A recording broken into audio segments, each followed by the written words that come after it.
We're here at the Mark Curtis Fantasy Camp. The Laughing Man, Hugh Morris, the manager of Champions, Fonzie. Hey, Hugh Morris, Daddy, I got somebody from Chicago that's gonna kick your ass, Daddy. 285, bald, big, and his name is Shannon. Come on in, Shannon, say something to Hugh Morris. There's no more calling it right down the middle crap. It's all about me. Rob Van Dam's out, Sabu's out. It's me. It's Shannon. Hey, I it's don't know the about man. those two, Daddy. Those are my the guys. man. They took me to the No top. more calling it down the middle. I'm taking you out. I'm taking all your titles. It's all about me. That's right, Daddy.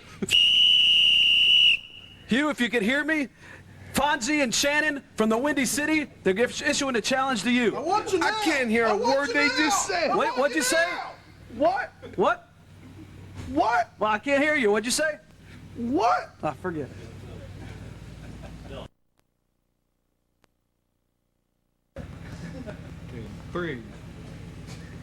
This is David Penzer at the Mark Curtis Fantasy Camp. We're here with Chris, and Chris was handpicked right off the streets in front of WWF New York. They wanted somebody with that look, with that body, to represent the World Wrestling Federation in their battle with the Alliance, and I understand that you're going after one of the top dogs in the Alliance. I'm talking about Hugh Morris.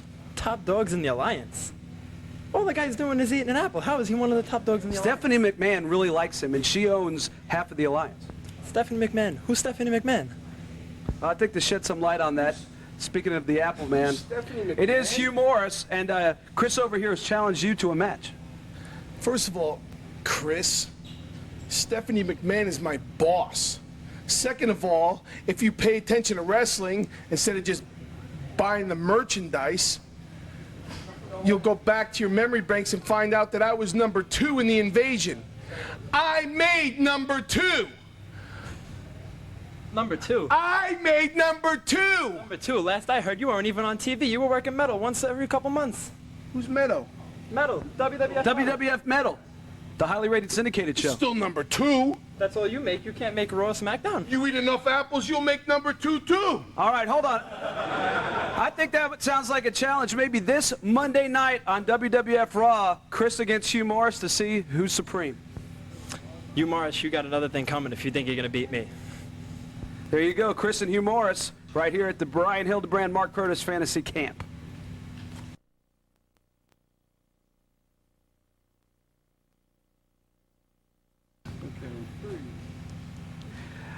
This is David Penzer at the Mark Curtis Fantasy Camp right here in Cincinnati, Ohio. I'm here with Chris. They picked Chris off the streets right in front of WWF New York and said, Chris, we like your look. We think you got what it takes, and we need some people in the WWF to fight the Alliance. And Chris, I understand you have your sights set against one member of the Alliance, and that is the Laughing Man, Hugh Morris.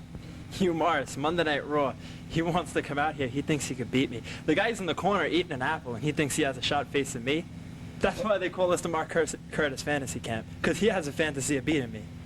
Well, he is eating an apple. Come on in, Hugh Morris, from the Alliance and the World Wrestling Federation. Wait a minute. They found you where? WWF New York. We're in Cincinnati. He came all the way to Cincinnati to challenge you to prove a point that the World Wrestling Federation could beat the Alliance, even if Chris has to do it himself and beat you. And you're wearing the same shirt from when you were in New York? Try that on live TV.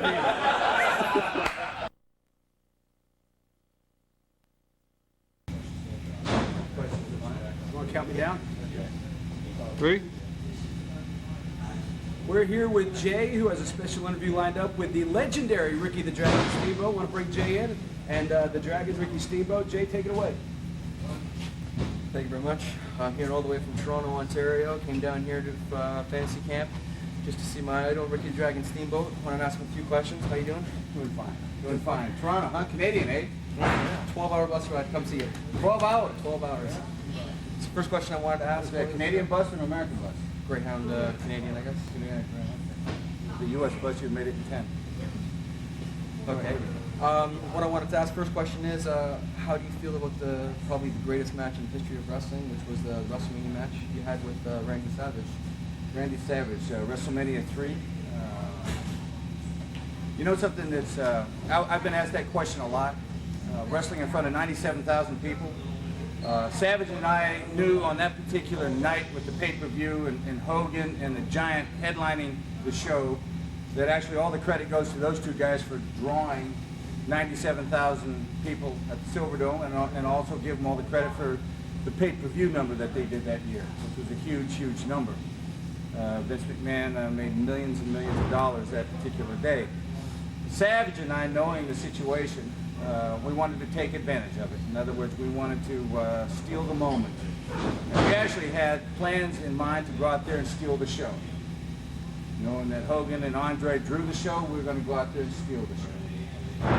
So we put together a match that, like you had said, that has gone down to a great match, maybe one of the greatest matches around in the history of our business.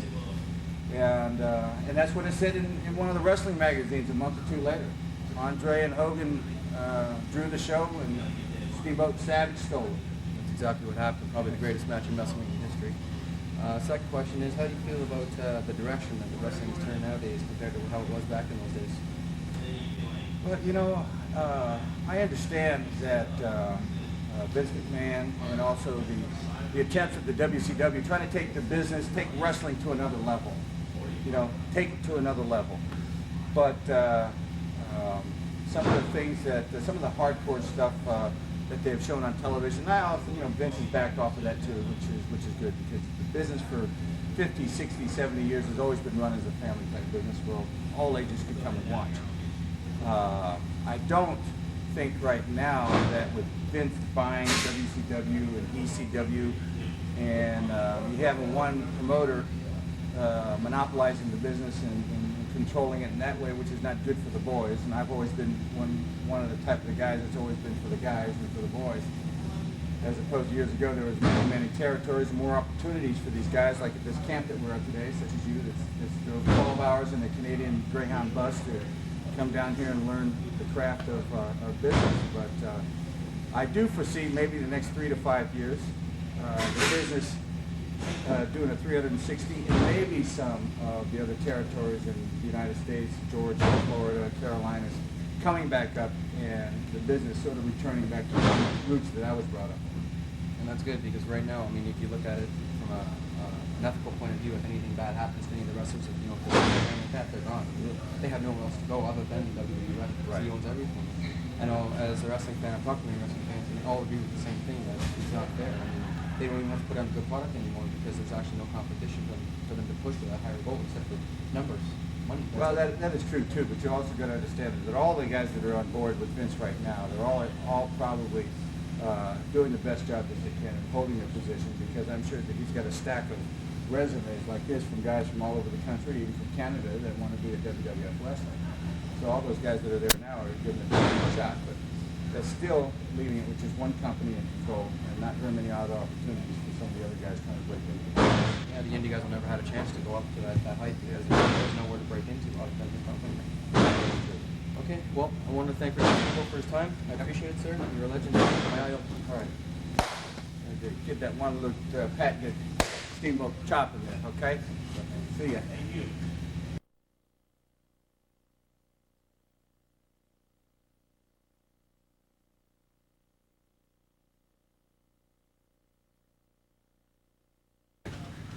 All right, 3.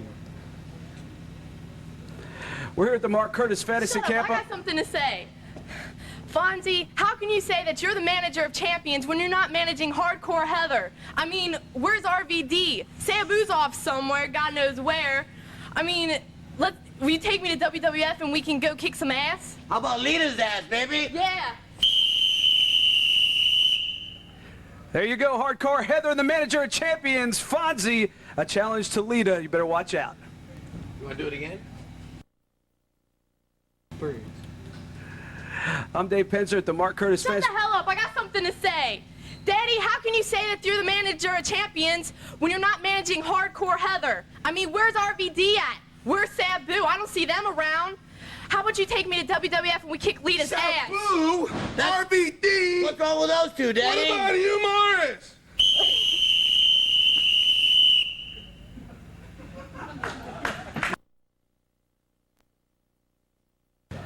This is Dave Penzer at the Mark Curtis Fantasy Camp. I'm here with Fonzie, and it's been signed this coming Saturday at the ECW Arena. Killer Craig from Chicago to face RVD, Rob Van Dam. What? Killer Craig What is Fonzie doing here? Hey, Daddy, can you do the Van Terminator? That's right. How about the Van Daminator? You bet you can. Can you call it right down the middle? I can call it right down the middle. All right, Daddy. And you know what, even? You know what that frog splash that Van Dam does? You know what I can do? I can do it 6-star. A 6-star frog splash. I want to see that. And that's why you're with him. You're with him this Saturday That's night. right, Daddy. Wrap it up. That's right. I just need one thing. I can do all those moves, but the one thing I need is a manager. I need a manager that can lead me to the top. You got it, Daddy. Can I bring my whistle? You can bring your whistle and blow it. It's been signed this Saturday, ECW Arena, Killer Craig with Fonzie against RVD. Don't miss it. Dave Penzer here with Killer Craig, and Killer Craig has been on something of a win streak lately, climbing up the ladder of professional wrestling. Craig, you've been doing pretty well for yourself. That's right, Dave. I've been coming out lately, and I've just been winning matches and kicking everyone's ass. But you know what?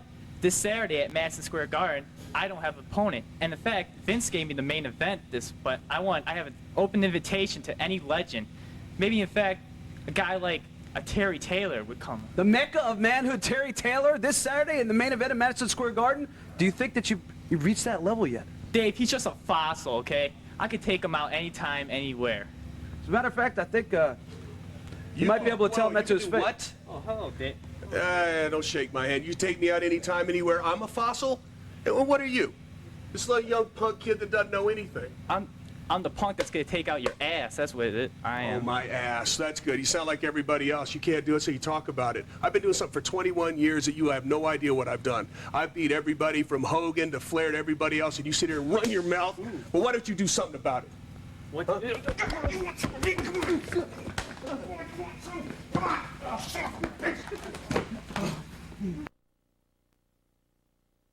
Staying in my room. I'm Dave Penzer. We're here at the Mark Curtis Fantasy Camp with the Laughing Man Hugh Morris and the Laughing Lady Liz. And the big challenge for this week's main event on WWF Metal. That is the show you're on most of the time, right? Most of the time. It will be the Laughing Man and the Laughing Woman against Matt Hardy and Lita. Some words, Liz, about the big challenge coming up. No. You have no words. How does it feel with teaming with Hugh Morris?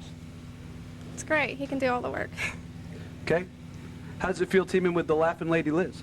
I don't know so much about the match, but I kind of like to take her out to eat.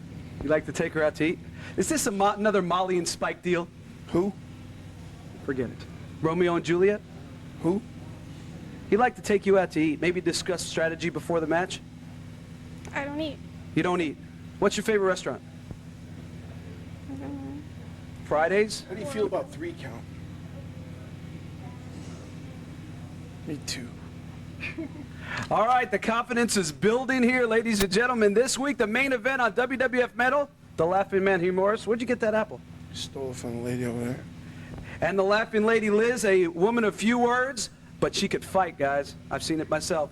Lita and Matt Hardy, you better watch out. The main event, it will be the Alliance against the WWF.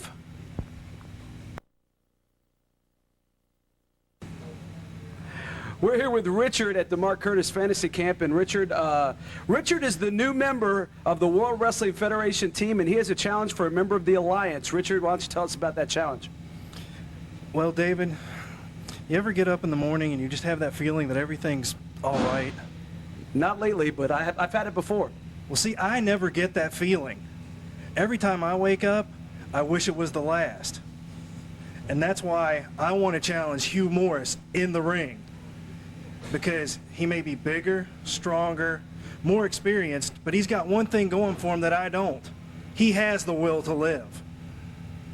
Hugh Morris, I want to bring you in. Big challenge by the newest member of the WWF roster. You are a member of the Alliance, and he has nothing to live for. That's too bad, man. What's the matter?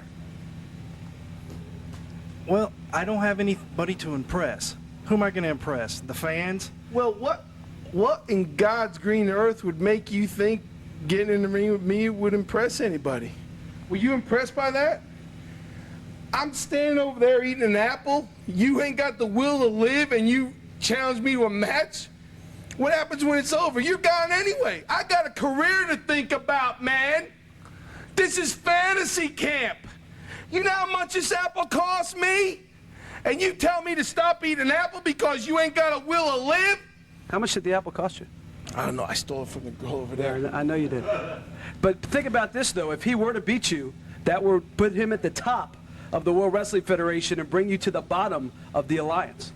But he ain't got a will. Nobody's going to remember it anyway. Mister, I ain't got a will to live. Last thing I want to do is fight Hugh Morris. I just want to do something. Oh, that's a bunch of crap. You need to get some more vegetation, man. I want to wish you luck against Hugh Morris, and hopefully if you beat him, he'll give you something to live for. Good luck, bud. Thank you.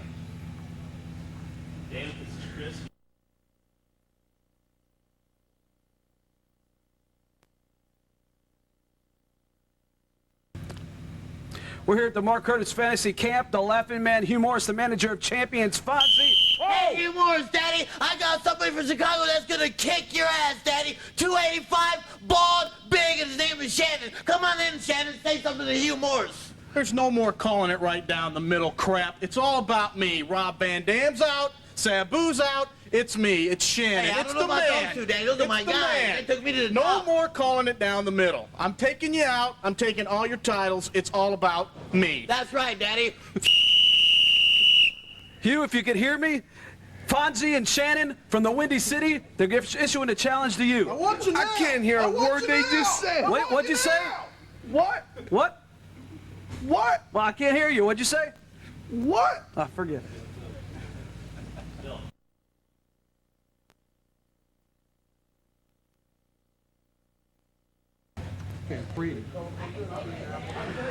Dave Penzer at the Mark Curtis Fantasy Camp, and all the way from Long Island, it's Scott. Scott, come on in and take my job. I understand you got a big interview with a legend. Oh, yeah. I'm really looking forward to it. Thanks, Dave. Good luck. Hi, Scott over at the Fantasy Camp. I'm really thrilled to introduce one of my favorite wrestlers, a guy I grew up watching, Ricky Steamboat. What's up, man? You know, you needed that to get on tape, Scott. Oh, right? I know, One yeah. time when you go back home and you show all your buddies and say, yeah, I got chopped by the dragon. Oh, yeah. You all right? Catch your breath? Yeah, I'm pretty good right You now. still breathing here? Oh, yeah. Your heart still beating? He's still got it. Okay. He's still got it. Let me wipe the sweat off. All right, here we go. All right. That's how nervous I am. What do you want to ask me? I just want to know, we were talking before about you with the transition today in wrestling, Right. Where it's like every week you can't tell who's a babyface or a heel. Throughout your whole career, you were a babyface. And did you ever want to be a heel? Like, did you ever want people to like boo you and everything? Or? Well, you know, the last couple of years of my career, I was with when I was with the WWF and talking with Pat Patterson. I don't know if he's an old timer, been around a long, long time. And I went to Pat. You know, I said at that time I'd probably been in the business for about 17 years or so and wrestled 5,000 matches. And I said, you know, one thing I've never done, and that is I've never wrestled as a heel, as a bad guy. And I've often wondered what it'd be like to go up to the ring ropes and tell that no good fat son of a gun to sit down and shut up. Never had that opportunity in over 5,000 matches. And Pat looked at me and he said, you know something, Ricky? He says, the damn fans wouldn't believe it. You've been a good guy through your whole career, and there couldn't be anything that we could do. You could go out there with a chainsaw and cut somebody's head off. You could go out there with a baseball bat and beat their brains in, but the fans would just not believe it. So I finished up almost 20 years, and after 6,000 matches, as a good guy. And I guess one of the few guys in the business that throughout their whole career stayed one way. Either you stayed a good guy or a bad guy, you know. Yeah. Speaking of what you were saying about, you were like, you wanted to say like shut up and everything. One of my favorite match with you, I know everybody talks about your match with Savage at WrestleMania 3 and your matches with Flair. There was a match you had back in '85 with Bret Hart in the Boston Garden. Okay. And it was during that match you had Hart in an arm lock, and you had Jimmy Hart screaming at you in a microphone, and you were like screaming, "Shut up! Shut up, Jimmy!" Shut up! And it was like a lot of the fans were really like kind of taken aback because you were like so quiet and everything. I wanted to talk a little bit about your matches with Flair. Yeah. Do you consider your favorite series with Flair your favorite series of matches in '84 when you first left the NWA, or '89 when you came back? Honestly, Scott, I probably would have to say that even though '89 was a great year for me, it was the year that I had the opportunity to win the belt from Flair. There was a lot of, wishes that were finally fulfilled in one's career. You know, and one of them's always to be, you know, a world champion or some kind of champion in our business. But I would have to say that when him and I were wrestling against each other on a regular basis back in 1984, being younger, okay, being a little bit stronger, maybe conditioning was just a little bit better, that we could really go after it and get it, you know, and really we could wrestle 60 minutes. We had 60-minute matches and go the 1-hour draw, and then the promoter would bring it back for 90-minute matches, and we would wrestle for an hour and a half and just blow the roof off the place. So, you know, even though '89 was a great year, but if you wanted to talk about some really great matches that didn't get, you know, the PR, the publicity like the '89 match did, was probably back in the early '80s with Flair. All right. How do you feel about, now when you retired in '94, your two major feuds, your two pretty much last major feuds were two guys who are really at the top of the game right now, and that's Steve Austin and Steve Regal, now William Regal. Right. Are you proud of the progress that they've made so far in terms of their transition to where they are now? Regal, you know, barely knew him, just come in from overseas, from England, but a good hard worker, very understanding, yes or no type of guy. Now, Austin, hard worker, had great matches with Steve. I don't care how blowed up he got, drooling, hanging out, snot hanging off his nose. He would be there when you needed him, you know, and he was a hard worker. And I'm happy to see that in the position that he's at with the WWF, that he's gotten the big break up there and making the big money. The guy deserves it. All right, just have two more questions. Two more. My first one, is you know, there anybody... Over here, the guy's going like this. Yeah, I see him. The first one, is there anybody who started out like a couple years ago that you wish you would wrestle? You mean a newcomer in the business? Like a newcomer in business, like somebody who started out like a couple years ago. Oh, God, just a couple years ago. I honestly couldn't give you an answer. I haven't followed it with the new guys. Anytime that I watch wrestling now, it's maybe except that if I'm channel surfing and I see somebody on Triple H is on there, The Rock or anybody like that, Austin, you know, some of the old-timers and guys like that.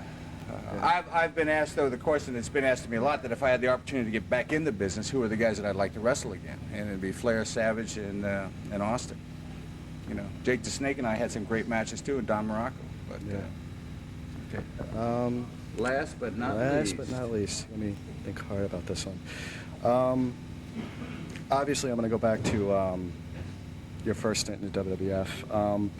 Was there a time where, like at WrestleMania 3, when you won the Intercontinental title in front of all those fans? Yeah. I have to say this. I was really disappointed that you had to lose to the Honky Tonk Man. Because I felt you could have been a great, like, it was just, I don't know, I just didn't really appreciate it. Do you feel that maybe while you were there, if you would have, like, shot up for the world title or anything? Because I think you would have been a great WWF champion. Well, you know, there's a lot of underlying circumstances on that issue. I was promised the belt for a year. I had the belt for 3 or 4 months. Before I got the championship belt, I had told Vince, that was the year my son was born. Yeah. And it was around a 2-week period that I wanted to be home, you know. Yeah. And I told him beforehand, and he said, no problem, I'll give you the Intercontinental belt, and I'll still give you the 2 weeks off. Well, Honky Tonk, Wayne Ferris, great guy, not taking it, but this is just business for him, you know. He came into the area, and Vince really took a liking to him and developed the music, got with the costume, you know, and all that Elvis Presley rock and roll stuff, and decided to drop the belt to him. So after I dropped the belt to Wayne on TV, I instead of taking 2 weeks off, I went to Vince and said I'd take 6 months off. So I just went home for 6 months and just played with my newborn. Oh. Yeah, but it was a turn in my career. And it was a turn in my thought process on my career. You know, that really did play a big factor. I just want to say my first match seeing you was right after your son was born at the Garden in August of '87. You brought out your newborn. I think it was one of the first times you did, and that was such a great moment. And I know when you won the NWA title, the first thing you said was, bring my wife and family out. That's something you really don't see in wrestling today anymore. Well, I just want to take the time to thank you. Okay. It's just been a dream come true. And earlier today, I took a headlock from you, and I don't know how many people, it's such a great thrill to get, to be able to be in the ring with you for a little bit. I appreciate it. Put a headlock on me, and then I chopped you here in the interview. There we go. So we're even. We're even. All right. Thanks. Thanks a lot, Steamboat. Okay. Thanks a lot. And this is Scott for the Mark Curtis Fantasy Camp. Excuse me. I'm excited. How can you blame me? Signing off. Take care. Bye.